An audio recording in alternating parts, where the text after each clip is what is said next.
Now, when a band follows up an album such as Demons and Wizards, there's one of two ways you can go. You can go the Pink Floyd route where you're releasing an album every other year. You get to take your time a little bit. Really, truthfully, the pressure's a little bit off. Or you can kind of take the get it out while the going's good and just keep releasing albums at a fast rate. And it seems with Uriah Heep on this, they kind of got a little bit of both on Magician's Birthday. Now, The Magician's Birthday is a great album, really, when you look at it. It's a great follow up to Demons and Wizards. It's kind of in the same vein. So looking at it, it was recorded in September, October 72, which I kind of remember reading somewhere. It was like only like a couple week, 2.5, maybe even 3 week span. They recorded this record, which is absolutely phenomenal. It was released in November 72. Concept was kind of based around a Ken Hensley short story. Now, this album here is absolutely one of my favorite Uriah Heep albums all the way through, just to listen to. There's some great stuff on here. But let's get into it. It features David Byron on vocals, Mick Box on guitar, Ken Hensley on keyboards, guitars, synthesizers, I believe even background vocals, Gary Thane on bass, and Lee Kerslake on drums. Now the thing about this, the rhythm section is finally set in this band, especially with Kerslake as a drummer. Going forward, Lee Kerslake is Uriah Heep's drummer. No question about it. It's solidified, and Gary Thane's big booming bass is back. Now, listening to this, I sort of noticed this while listening to this album especially, and even a couple others. I can really hear the bass. Now, I'm not sure if it's because of what I'm listening to it through, or it's the fact that I'm actually listening to it through earmuffs instead of just normal headphones. So I don't know if that kind of plays a part into it, some of my stuff. So if some of this sounds like you don't really hear what I'm really talking about, some of it could be I'm just hearing more through headphones than I am other stuff. But let's get into this album. It starts off with one of my favorite Uriah Heep album openers, Sunrise. This is a fantastic song. I kind of feel like with this song, the band was trying to find a song for their live set. And so some songs were maybe more based around the live set and not necessarily around the concept of the Magician's Birthday. But anyway, this is a fantastic opener. Great soft keyboard intro. It builds with this heavy sound. Also, the drumming sort of builds it. It builds it. It builds it until you get like this. And then it goes into with the guitars coming in as well at the same time.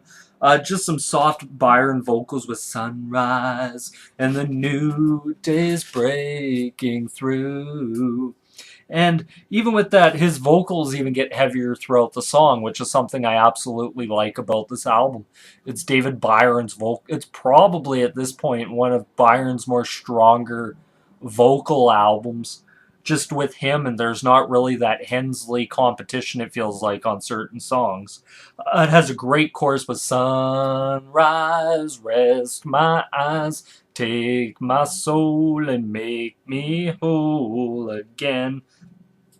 And also throughout this entire thing with the great Kerslake drumming, also Gary Thane's bass playing is phenomenal on this entire record again.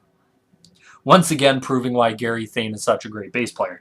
Now on to song number 2 is Spider Woman. It has a nice guitar, heavy intro. It's more of a faster pace song. It kind of picks up the pace from where even Sunrise went. I love Byron's vocals on Spider Woman. She is the one for me, or something like that. It's just a great thing. Once again, Gary Thane's bass. I just love his bass playing on this entire thing. It's very... I can hear it especially through the earmuffs. Now, I'm not sure if it's... I've listened to it on different things. Like, I've listened to it on my computer. I've listened to it on my MP3 player. I've listened to it on my TV, on my PS3, out in the living room. And it's all the same. So it really... I'm not sure if it's just the headphones, but I can really hear the bass throughout everything, and it's great. Very singable chorus with small tempo change to She Went Down type thing. I just love that in the song. And good guitar solo in it. And I just love the lyrics throughout the song. It's probably one of the more well-written Uriah Heep albums, lyric content wise. Maybe, well, maybe not on the vein of even, like, let's say, Look at Yourself, Demons and Wizards, but it is up there. It's very high lyrical content. Song number 3 is Blind Eye, a fast-paced acoustical opening, which is something different.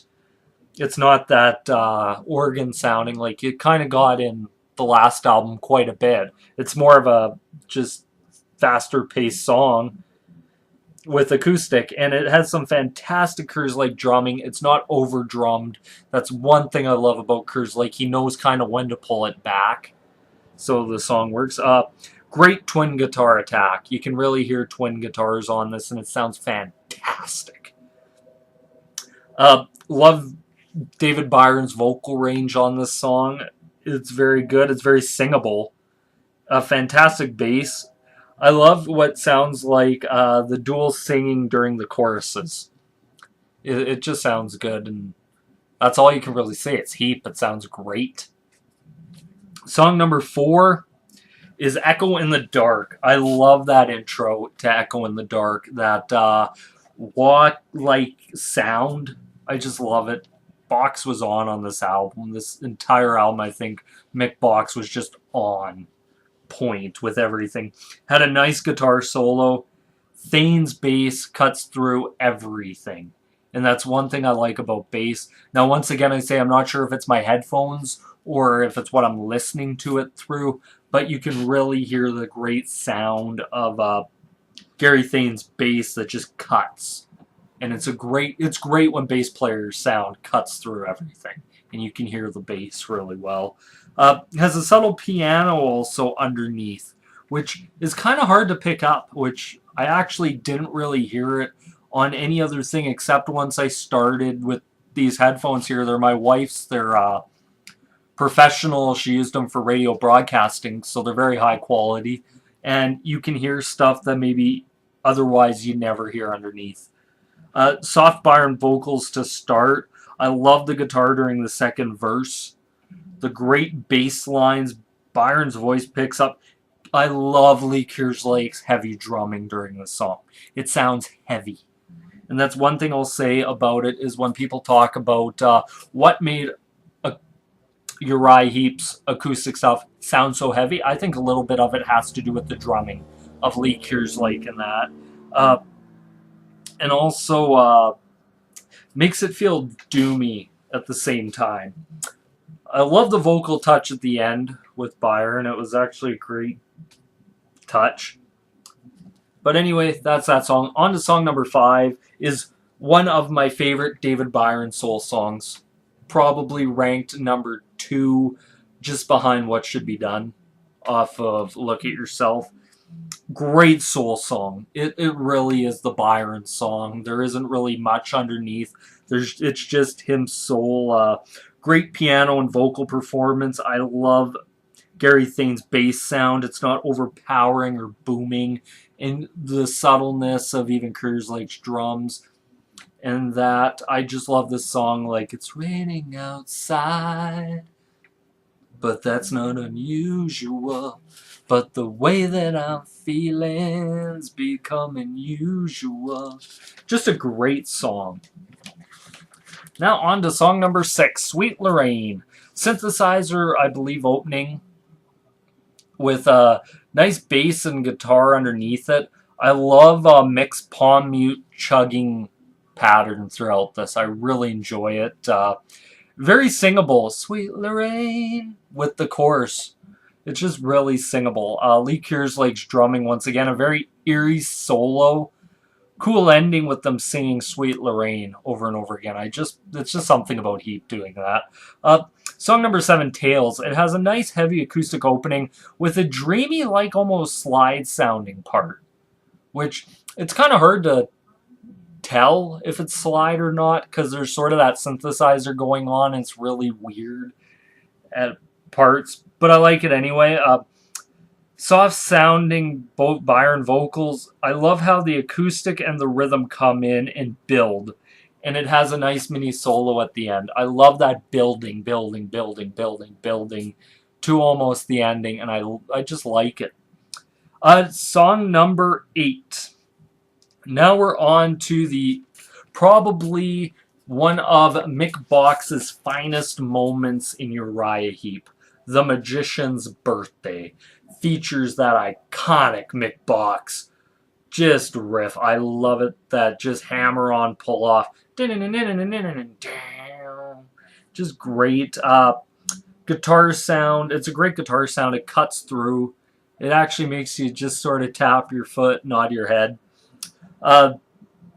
Great Byron vocal. I love his vocal performance on this song. In the magic garden, some were singing, some were dancing. Well, just great. I love it. I also love the heaviness of Kerslake's drums on this as well, plus the kazoo solo. That's something really you never really heard very much, and Lee Kerslake could always do it very well. Just a kazoo solo.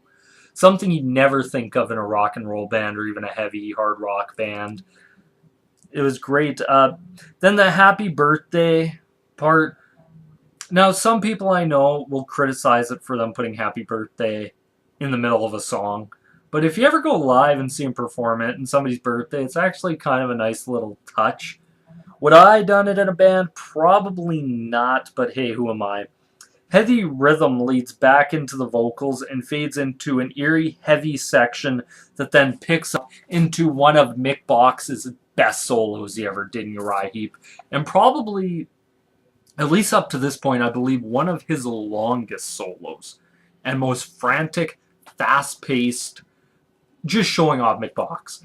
This was Mick Box showing off. Sort of, as some would say, kind of jerking off on the guitar. But it was great. I've seen this live. It's fantastic watching Mick Box do this live. And it's a real highlight of the album. And especially the song. Really works well. It builds into this ending vocals between, I believe, Hensley and Byron at the time. It's nice harmony section to the end of the song. I love Thane's booming bass throughout. I think Gary Thane, this is probably why I think a lot of people think Gary Thane is probably one of the best musicians in Uriah Heep's history, is his bass work on not only this, Demons and Wizards and coming up Sweet Freedom. The bass work is fantastic. It's on point. He's not over-bassing songs. He's under under-bassing songs. It's just perfect, and it's really a showing of a band who are really on a high and really working well together. And it's kind of a shame that you only get a few more albums of this lineup because it's fantastic. Now on the charts, Uriah Heep did very well. 28 in the UK, 10 in Australia, 22 in Canada. Germany, they went 7. Norway, they went 5. US, they were number 31. Finland, once again, number 1. In the United States, they were certified gold, which means you sell about 500,000 units. 500,000 albums, which that is pretty good. Now, if you compare that back to their last album, which was Demons and Wizards, in some countries they're doing very well, in some they're not doing very well, but they're still selling units and records at the same time, and it's just a fantastic. Now, if I was to grade this album out of 5, what would I give it? I would say this is also another very solid album.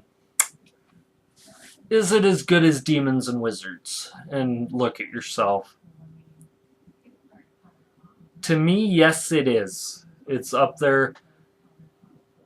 I'd have to give it another 5 out of 5. This is a fantastic record to listen to.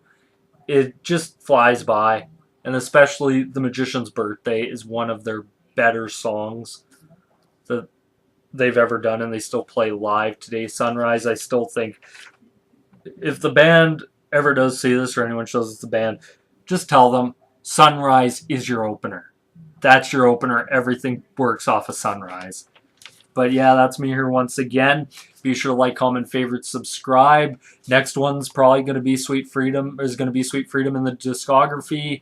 And you know what? I'm really looking forward to it. It's actually an album I haven't heard in a very long time. I've heard songs off it, but I haven't listened to the full album in a very long time. This is me here once again. Peace.